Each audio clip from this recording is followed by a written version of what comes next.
Marko Kovačević, samohrani otac i automehančar iz Dubrave, živi skroman život sa 6-godišnjom kćeri Lucijom, nakon što mu je supruga Ivana poginula u prometnoj nesreći na autocesti Zagreb-Split prije 2 godine. Jedne hladne listopadske večeri, dok šetaju Maksimirskim parkom, Lucija otkriva teško ranjenu policajku u travi. Marko joj pomaže i čuje njeno posljednje šaputanje.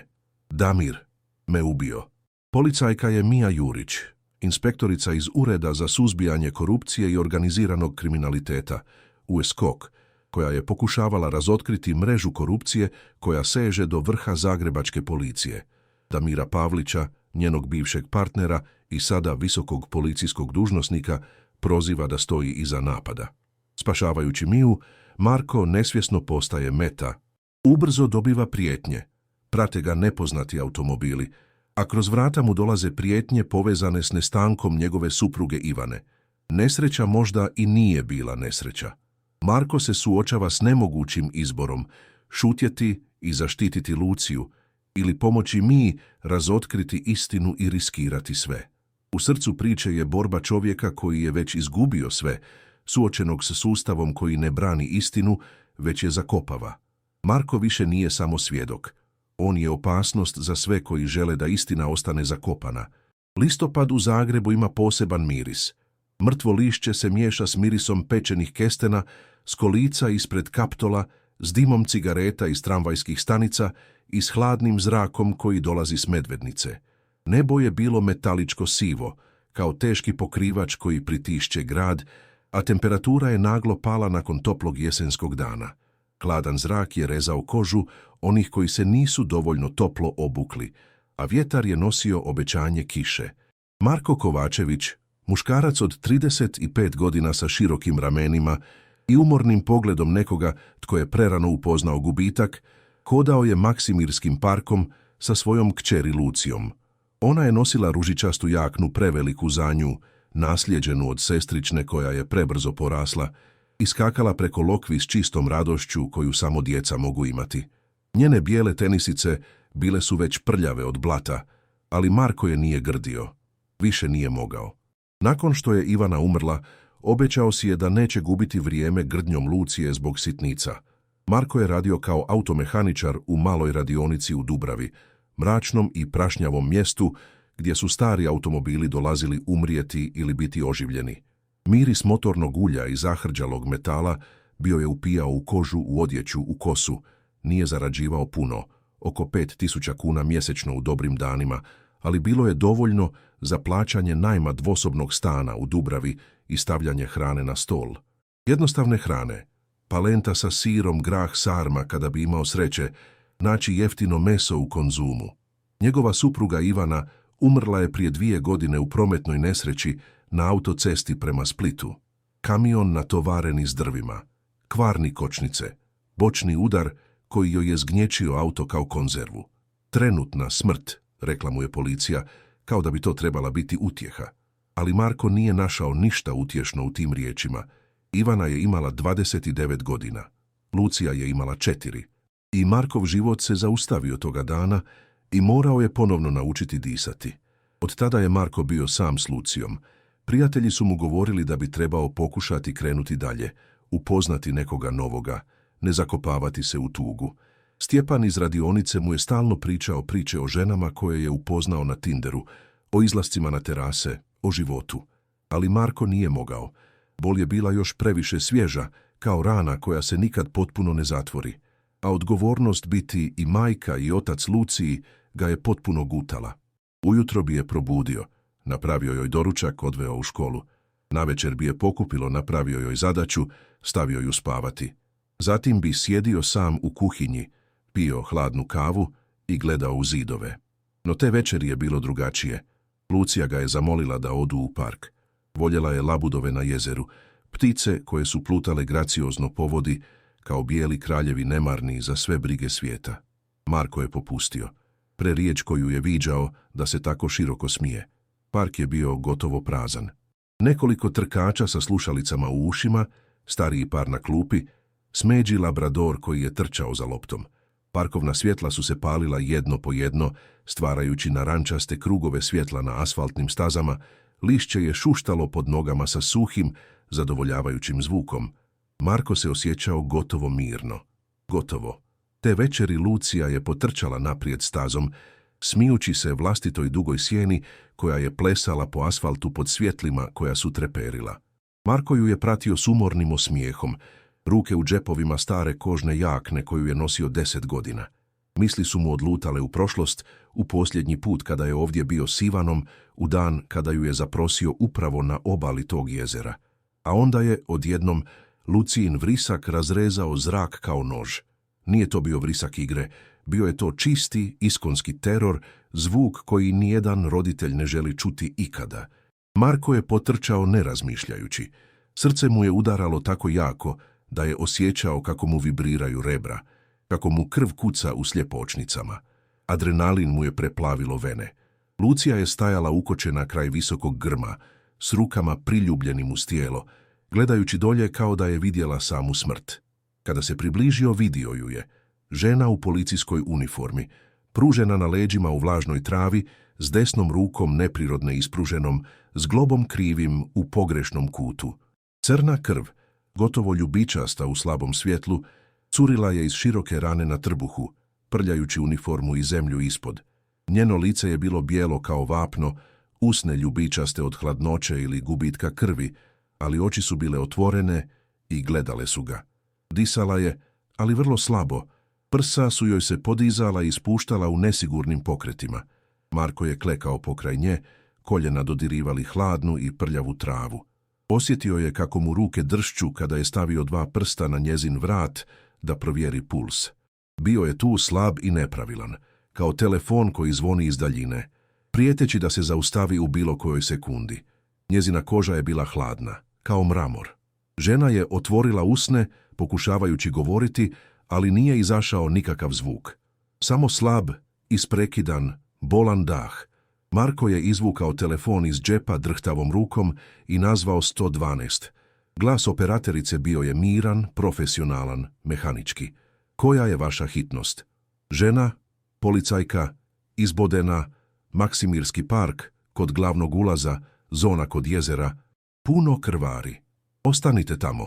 Hitna pomoć i policijski tim su na putu. Procijenjeno vrijeme. 7 minuta. Marko je zatvorio i pogledao ženu. Lucija se uhvatila za njegovu nogu, obmotavši ruke oko njegovog koljena, dršćući. Nije plakala, ali je bila blijeda u šoku. Policajka ga je još gledala. Njene oči smeđe i otvorene imale su čudan izraz, mješavinu boli, straha i nečeg dubljeg. Prepoznavanje, preklinjanje, Marko nije znao. Vidio je njenu donju, usnu kako dršće. Zatim je slomljenim tankim glasom, poput izgorjelog komada papira, uspjela prošaptati nešto. Damir, i to je bilo sve. Riječi su ostale viseći u zraku. Marko je osjetio kako mu se stišće želudac. Nije znao tko je Damir, ali ta riječ je imala težinu.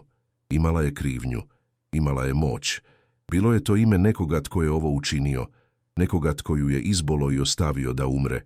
U tom trenutku Marko nije znao mnogo toga. Nije znao da će to ime opsjedati njegove naredne noći, da će ga čuti šaptano u snu, da će ga zapisivati na papir da bi ga zapamtio.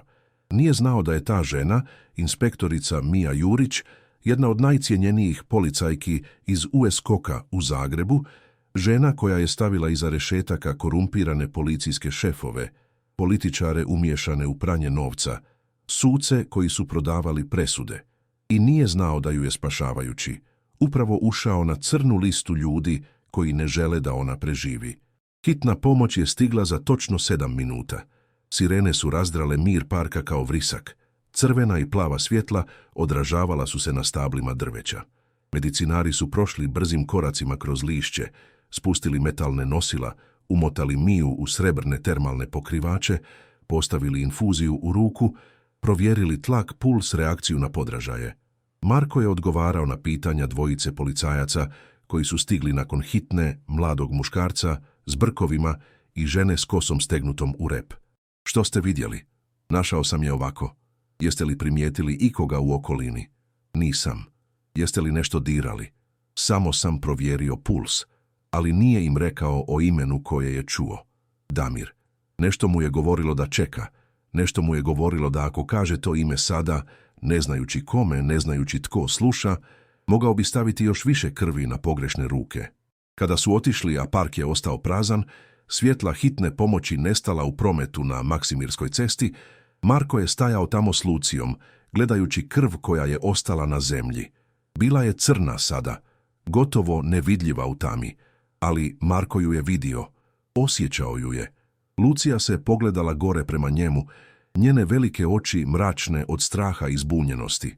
Tata, hoće li Anđeo biti dobro? Marko nije mogao odgovoriti. Uzeo ju je za ruku, odveo prema autu i cijelim putem do kuće nije rekao ni jednu riječ. Tu noć kada je Lucija zaspala u svom krevetu, s plišanim medvjedićem stegnutim uz prsa, Marko je sjedio u kuhinji gledajući kroz prozor u grad ispred sebe. Svjetla su treperila kao zemaljske zvijezde. Negdje tamo netko je pokušao ubiti policajku. Negdje tamo netko je gledao preko ramena pitajući se živi li ona još. I negdje ime Damir plutalo je zrakom kao kletva. Marko još nije znao, ali njegov je život upravo skrenuo na put s kojeg ga više nije mogao vratiti. Mija Jurić je preživjela operaciju, ali je ostala u kritičnom stanju. Marko nije mogao prestati misliti na nju. 3 dana nakon napada odlučio je posjetiti KBC Rebro. Rekao je Stjepanu da mora otići kod liječnika, a Luciju je ostavio kod svoje susjede Gđe Ane, starije žene koja je uvijek mirisala na kamilicu i domaće kolače. Bolnica je mirisala na dezinfekcijsko sredstvo, betadin i tugu. Hodnici bijeli kao papir, sa svjetlima koja su bučala iznad glave. Marko je pitao na recepciji za Miju Jurić. Medicinska sestra, mlada žena s umornim očima, mu je rekla da je na odjelu intenzivne njege, 3. kat, ali da posjete nisu dozvoljene osim obitelji i kolega. Marko je i onako otišao gore. Na 3. katu, kraj ulaza na odjel intenzivne njege, stajao je policajac u uniformi. Mlad oko 25 godina s kratkom kosom i oštrim pogledom. Marko mu se približio. Dolazim vidjeti inspektoricu Jurić. Obitelj? Svjedok. Bio sam onaj koji ju je našao. Policajac ga je promatrao trenutak, zatim je izvadio radio i nešto tiho rekao. Nakon minute stariji muškarac u civilnoj odjeći, tamne hlače, bijela košulja, kožna jakna, izašao je iz odjela. Bio je visok, oko 50 godina, s kratkom sijed bradom i teškim pogledom. Predstavio se kao nadzornik Ivan Tomić, jedan od Mijinih kolega iz USKOK-a. Vi ste Kovačević? Jesam. Želim vam zahvaliti. Spasili ste joj život. Marko je klimnuo, ne znajući što reći. Tomić ga je poveo u malu sobu za sastanke kraj odjela. Sjedili su na plastičnim stolicama pod blijedom fluorescentnom svjetlošću. Tomić je izvadio bilježnicu. Rekli ste policiji da niste ništa vidjeli. Je li to istina? Marko je oklijeva. Zatim je odlučio reći. Čuo sam nešto. Prije nego što je izgubila svijest, prošaputala je ime. Tomićev pogled je postao oštriji. Koje ime? Damir. Tišina je ispunila prostoriju kao težak dim. Tomić je stegnuo vilicu. Njegove oči postale su hladne. Jeste li to rekli policajcima koji su stigli na mjesto? Nisam, nešto mi je reklo da čekam. Tomić je izdahnuo polako, prešao rukom po bradi. Dobro ste učinili. Zašto? Tomić ga je promatrao kao da procjenjuje koliko može reći. Damir Pavlić, bivši Mijin partner, sada zamjenik načelnika policijske uprave Zagreb. Mija ga je istraživala već 6 mjeseci. Vjeruje da je umiješan u organizirani kriminal, pranje novca, trgovinu drogom, zaštitničke ugovore s lokalnim gangsterima. Imala je dokaze, ali nije bila sigurna kome ih pokazati. Sustav je kompromitiran. Marko je osjetio kako mu želudac pada. I mislite da ju je on pokušao ubiti? Neobično je da ju je netko napao na praznom mjestu, u mraku, bez svjedoka, kao da je netko znao kuda će prolaziti, kao da ju je netko pratio. Hoće li ona preživjeti? Liječnici kažu da ima šanse, ali čak i ako preživi, opasnost nije prošla. Ako Pavlić zna da je još živa, pokušat će ponovno. Marko je osjetio kako mu hladnoća prolazi kroz kosti. Zašto mi ovo govorite? Tomić se nagnuo naprijed. Glas mu postao tiši, ozbiljniji. Zato što ste sada uključeni, Gun Kovačević. Bili ste tamo. Čuli ste ime, a ako Pavlić sazna za to, nije završio rečenicu. Nije morao. Marko je progutao teško. Što da radim? Budite oprezni. Ne govorite nikome o ovome. I ako primijetite bilo što neobično, bilo koga tko vas... Hvala što gledate. Molim vas, pretplatite se za još ovakvih priča. prati, bilo kakve prijetnje, odmah me nazovite. Tomić mu je dao svoju poslovnu karticu. Stajalo je na njoj: nadzornik Ivan Tomić, USKOK. Kada je Marko izašao iz bolnice, sunce je sijalo prejarko, gotovo uvredljivo nakon svega što je čuo. Zagreb je tekao uobičajenim ritmom. Tramvaji, auti, ljudi s vrećicama iz dućana. Ali Marko više nije vidio grad na isti način. Vidio je sjene, vidio je prijetnju i nije znao da ga netko već promatra. Na drugoj strani ulice, u crnom Audu s zatamljenim staklima, sjedio je muškarac sa slušalicom u uhu. Pratio je Marka dok je ulazio u stari Renault Clio i odvezao se prema Dubravi. Zatim je digao telefon i nazvao. Našao sam ga. 3 dana kasnije Marko je počeo primjećivati stvari. Crni Audi koji je parkiran preko puta radionice. Isti auto koji je vidio kad je odvozio Luciju u školu. Isti auto koji je bio ispred njihove zgrade u Dubravi kasno navečer. U početku je mislio da je paranoja, ali onda su počele dolaziti poruke. Prva je stigla putem SMS-a. Nepoznat broj. Zaboravi što si vidio. Marko je izbrisao poruku. Nije rekao ništa Stjepanu, nije zvao Tomića. Možda je to bila greška. Možda je samo netko zezao. Možda ništa. Ali sljedeća poruka bila je drugačija. Lucija je lijepa djevojčica. Bilo bi šteta da joj se nešto dogodi. Markov želudac se stegnuo kao stezaljka. Ruke su mu zadrhtale dok je držao telefon. Pogledao je oko sebe u radionici. Stjepan je bio pod autom. Ključevi su zveckali. Radio je svirao stare hrvatske rock pjesme. Sve je bilo normalno. Ali ništa više nije bilo normalno. Marko je nazvao Tomića. Dobivam prijetnje. Kakvog tipa? Poruke. Spominju Luciju. Tišina na liniji. Pošaljite mi snimke ekrana. Odmah. I pazite se. Nemojte biti sami s njom u otvorenim prostorima. Idite samo na poznata mjesta. I nemojte vjerovati nikome iz policije osim mene. Mislite da me prate? Znam da vas prate. Već sam provjerio. Crni Audi. Registracija ZG 1347 BC. Vlasnik je fantomska tvrtka registrirana u Dubaju. Ali pravi vlasnik je lokalni gangster po imenu Zlatko Barišić. Radi za Pavlića. Marko je osjetio kako mu se koža naježi. Što da radim? Nastavite živjeti normalno. Ne pokazujte strah. Ali budite spremni. Ako eskalira, morat ćemo vas maknuti. Maknuti? Kamo? Negdje gdje vas ne mogu pronaći. Te noći Marko nije spavao. Sjedio je u dnevnom boravku s kuhinskim nožem na stolu, gledajući kroz prozor u ulicu. Svako auto koje je prošlo izgledalo je sumnjivo. Svaka sjena kao prijetnja. Lucija je spavala u svojoj sobi, nesvjesna svega. Marko je mislio na Ivanu, na dan njene sahrane, na obećanje koje si je dao da će zaštititi Luciju po svaku cijenu. Sada je to obećanje testirano, a Marko nije bio siguran koliko dugo će moći izdržati. Sljedećeg jutra Marko je odvezao Luciju u školu ranije nego obično. Provjerio je retrovizor svakih nekoliko sekundi. Crni Audi ga je pratio na udaljenosti od 3 automobila. Kada je stigao ispred škole, osnovna škola u Dubravi, žuta zgrada s grafit muralom dječjih crteža, vidio je druge roditelje kako ispuštaju svoju djecu. Sve je izgledalo normalno. Sigurno. Lucija ga je zagrlila prije nego što je izašla. Tata, hoćeš li doći po mene danas? Hoću, srce, kao i uvijek. Ona se osmijehnula i potrčala prema ulazu. Marko je ostao parkiran još 5 minuta, gledajući. Crni Audi je stajao na kraju ulice, motor ugašen. Zatim je Marko vozio natrag prema radionici, ali umjesto da uđe unutra, nastavio je voziti. Skrenuo je desno prema Maksimiru, pa lijevo prema Ilici. Zaustavio se ispred kafea na trgu Bana Jelačića, naručio kavu, sjeo kraj prozora. Izvadio je telefon i nazvao Tomića. Moram znati nešto. Što? Moja supruga, Ivana, poginula je u prometnoj nesreći prije 2 godine, kamion s neispravnim kočnicama. Policija je rekla da je bio nesretan slučaj. I? Radila je kao računovođa u maloj građevinskoj tvrtki. Ime tvrtke bilo je Barišić gradnja. Tišina na liniji. Ponavljate li ime namjerno? Zlatko Barišić. Je li to isti čovjek? Tomić je izdahnuo polako. Jeste. Zlatko Barišić vodi građevinsku tvrtku kao pokrivač za pranje novca.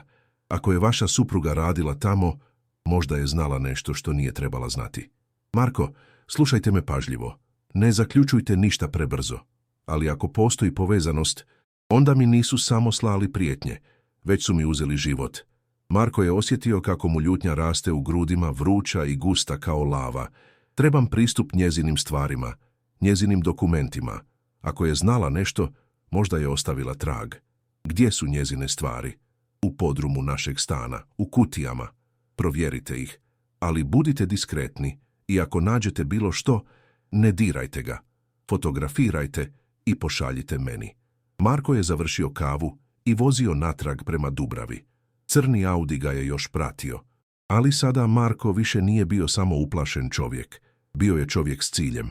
Tu noć, nakon što je Luciju stavio spavati, Marko je otišao u podrum zgrade. Bio je to hladan, vlažan prostor s niskim stropom, sa cijevima koje su curile i mirisale na buđ. Koristio je mali skladišni prostor gdje je držao stare stvari, Ivaninu odjeću, fotografije, kutije s računima i papirima. Otvorio je prvu kutiju, fotografiji sa vjenčanja. Ivana u bijeloj haljini, osmijeh koji je osvjetljavao svijet. Marko je morao zastati, srce mu se stezalo, nastavio je dalje. Druga kutija, stare knjige, dnevnici, razglednice. Treća kutija, dokumenti iz njezinog rada. Faktere, ugovori, financijski izvještaji. Marko je počeo fotografirati sve. Stranice i stranice brojki, imena tvrtki, transakcija. Većina mu nije imala smisla, ali onda je našao nešto. Mala USB stik sakrivena u knjižici s receptima. Na njoj je pisalo crvenim markerom. Za slučaj da. Marko je uzeo stik, otišao gore u stan, zaključao vrata i uključio stari laptop koji je godinama prašio u ormaru. Na stiku je bilo 5 dokumenata. Jedna, popis transakcija. Plaćanja iz Barišić gradnje prema nepoznatim offshore računima. Druga, e-mail konverzacija. Između Zlatka Barišića i nekog DP o rješavanju problema i čišćenju dokaza. Treći, fotografija. Zlatko Barišić rukovač se sa muškarcem u policijskoj uniformi ispred policijske uprave Zagreb. Marko je zuknuo lice. Damir Pavlić. 4. Snimka glasa. Ivana govori tiho, brzo, nervozno. Ne znam kome mogu vjerovati, oni svi znaju. Ako mi se nešto dogodi, ovo je dokaz. 5. Dnevnik. Posljednje stranice. Datum. 3 dana prije njene smrti. Zlatko me danas pitao što sam vidjela, rekla sam ništa. Ali znam da mi ne vjeruje, moram biti oprezna, moram zaštititi Luciju, moram zaštititi Marka. Marko je sjedio zamrznut, ruke mu tresu, suze mu teku niz obraze. Ivana je znala, pokušala ga je zaštititi. I ubili su je. Marko je poslao sve Tomiću putem enkriptirane aplikacije. Odgovor je stigao nakon 10 minuta. Ovo je dovoljno da ih zatvorimo, ali moramo biti pametni, ne smijemo ih upozoriti. Nemojte izlaziti van sutra. Ostaćete kod kuće, ja ću doći po vas. Ali nisu čekali do sutra. Oko ponoći Marko je čuo zvuk na vratima, nježno škripanje. Netko je pokušavao otključati bravu. Marko je ustao, srce mu je počelo lupati. Trčao je do Lucijine sobe, podigao je iz kreveta, ona je zaspala. Tata? Tiho, srce, moramo ići. Odveo ju je u kupaonu, zaključao vrata, izvadio je telefon i nazvao 112. Netko pokušava ući u moj stan. Adresa je, ali linija je prekinuta. Marko je ponovno pokušao. Ništa. Iz dnevnog boravka čuo je klik. Vrata su se otvorila. Koraci. Teški, lagani, profesionalni. Glas, tihi muški glas. Provjerite sobe. Marko je zagrlio Luciju, pokrivši joj usta. Šš. Iz kupaone su čuli kako se otvaraju ormarići, kako se prevrću stvari. Zatim su koraci došli bliže. Kucanje na vratima kupaone. Gospodine Kovačević, znamo da ste unutra. Izađite i nitko neće stradati. Marko je pogledao oko sebe. Kupaona je imala mali prozor. Previše mali za njega, ali dovoljno velik za Luciju. Šapnuo joj je u uho. Kada ti kažem, izlazi kroz prozor. Trči prema kđi Ani. Nemoj se osvrtati. Ali tata, slušaj me, molim te. Suzama u očima kimnula je. Marko je otvorio prozor. Lucija je izašla, spustila se na vanjsku gredu, zatim skočila dolje na travu. Potrčala je prema susjednoj zgradi. Marko se okrenuo prema vratima. Koraci su zastali. Zatim, bam, udarac čizmama. Vrata su se otvorila. Dva muškarca u crnim jaknam, lica prekrivena kuknjačama. Prvi je uperio pištolj prema Marku. Gdje su dokumenti? Ne znam o čemu govorite. Drugi se nasmijao. Neko vrijeme ćemo morati učiniti ovo težim putem. Ali onda su začuli sirene. Policija. Izgleda da je Lucija uspjela nazvati pomoć ili je netko čuo buku. Prvi muškarac je psovao. Spustio pištolj. Idemo. Nismo završili. Otišli su kroz prozor glavne spavače sobe. Marko je ostao sam, dršćući, ali živ. Lucija ga je spasila. Tomić je stigao nakon 50 minuta sa 2 vozila i 6 ljudi u civilnoj odjeći. Odveli su Marka i Luciju na tajnu lokaciju, malu vikendicu u Samoboru okruženu šumom daleko od pogleda. Lucija je zaspala na kauču pokrivena toplim pokrivačem. Marko je sjedio s Tomićem za stolom. Napali su nas. Znam, vidjeli smo izvještaj. Zašto niste ranije intervenirali? Jer nismo znali da će napasti tako brzo. Pavlić je očito odsuz panike. Dokumenti koje ste pronašli dovolji su da ga sruše. I što sada? Sada idemo na ofenzivu.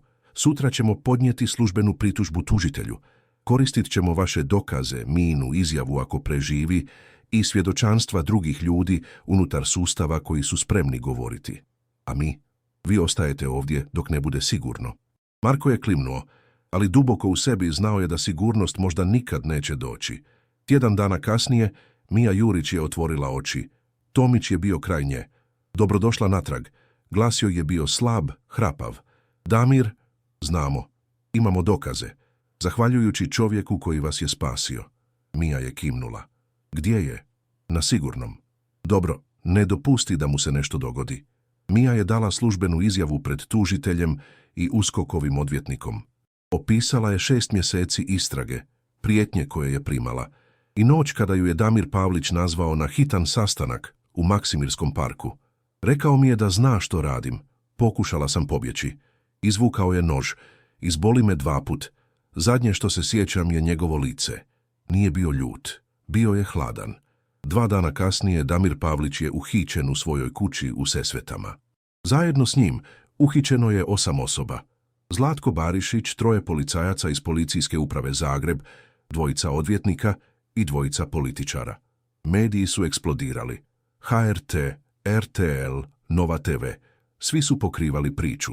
Korupcijski skandal potresa Zagreb. Visoki policijski dužnosnik uhićen za pokušaj ubojstva. Dokumenti mrtve žene razotkrili kriminalnu mrežu. Marko je gledao vijesti iz vikendice u Samoboru.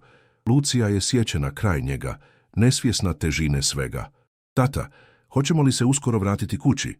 Uskoro, srce, uskoro. 3 mjeseca kasnije, Marko i Lucija stajali su ispred KBC-a Rebro. Mija Jurić je izlazila iz bolnice, prate ju je Tomić i 2 tjelesnih čuvara. Kada je ugledala Marka, zaustavila se. Vi ste spasili moj život. Vi ste otkrili istinu o mojoj supruzi. Stajali su jedno nasuprot drugog, 2 ljudi koje je sudbina spojila kroz tragediju. Mija se sagnula prema Luciji. Kako se zoveš? Lucija. Lijepo ime. Tvoj tata je heroj. Lucija se nasmiješila. Tomić je prišao Marku. Što ćete sad? Ne znam. Vratiti se normalnom životu, pretpostavljam. Ako trebate bilo što, posao, zaštitu, što god, samo nazovite. Marko je kimnuo. Dok su odlazili, Mija ga je povikala. Gospodine Kovačević, okrenuo se. Hvala vam zbog svega. Marko se osmijehnuo. Prvi pravi osmijeh nakon 2 godine. I vama. I dok su hodali prema autu, sunce je sjalo kroz oblake. Zagreb je opet bio samo grad. I Marko je osjetio nešto što je mislio da je zauvijek izgubio. Mir. 6 mjeseci kasnije, Marko je otvorio malu mehaničarsku radionicu u centru Zagreba. Nazvao ju je Ivana and Lucija Autoservis. Na zidu je bio uramljen Ivanin portret i njena zadnja poruka. Zaštiti ih. Lucija je išla u novu školu. Osmjehivala se češće, Noćne more su nestale. Mija Jurić vratila se na dužnost u USKOK-u, sada kao savjetnica za zaštitu uzbunjivača. A Damir Pavlić, osuđen na 20 godina zatvora. Pravda je bila spora, ali došla je. I ponekad to je dovoljno. Ova priča govori o snazi običnog čovjeka, o ljubavi roditelja, o istini koja uvijek ispliva na površinu. Ako vas je dirnula, komentirajte, podijelite i zapamtite. Hrabrost nije odsutnost straha, već akcija unatoč njemu. Hvala što ste bili ovdje. Vidimo se u sljedećoj priči.